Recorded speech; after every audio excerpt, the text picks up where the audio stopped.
3,000 out of 100,000 people have mood disorders, in which 8 through 10 people will commit suicide. So in Blair, that's about 35 people that are diagnosed with a mood disorder. Imagine how many people are not diagnosed.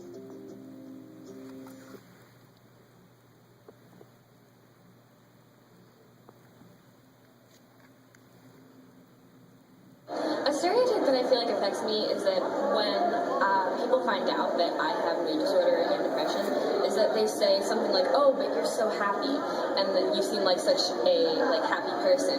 But the thing is that people expect people who are depressed to be going around dressing dark and stuff like that, but it could really be anybody.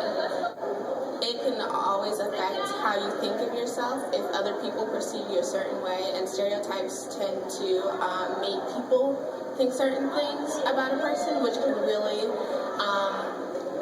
either positively or negatively affect their self-esteem.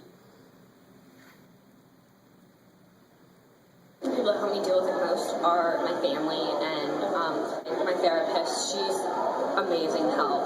And it's nice to have someone's point of view who doesn't know me totally personally, so it's nice seeing an outside point of view. And also my friends help me a lot because they just keep me happy and they just keep me optimistic about life.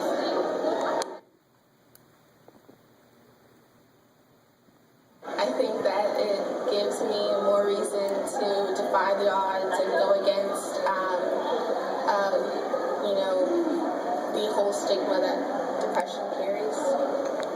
But I think it shapes me as a person, but it doesn't define me.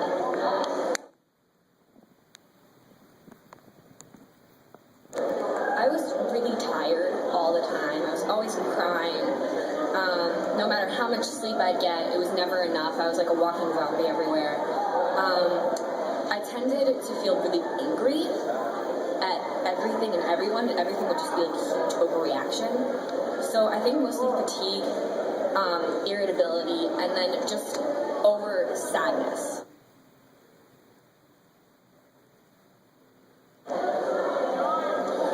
It was extremely hard for me to admit that I have it because I was the kind of person that held all my friends together, and so it was very unexpected, and a lot of them still don't think I have it, or they try to gloss over the fact that I do.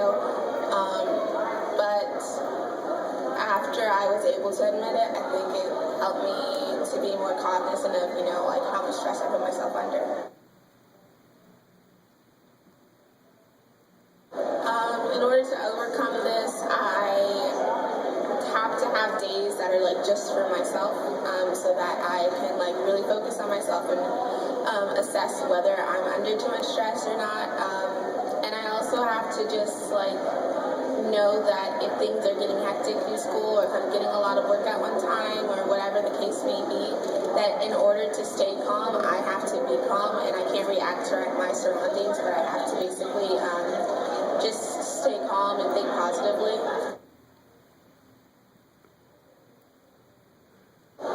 My advice is probably just to get help. Don't be afraid to get professional help from a doctor. Don't be afraid to tell your parents about it.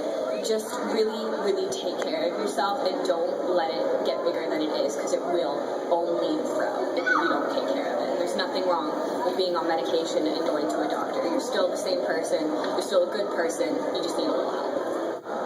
Any advice that I would have would be just to, if you are diagnosed with it, don't take it as something that defines you. Don't take it as something that's negative, but take it more as something that is that can be a positive, because it'll make you work that much harder and be that much stronger as a person in your daily life. So if you think your friend is experiencing a mood disorder, don't be afraid to seek help.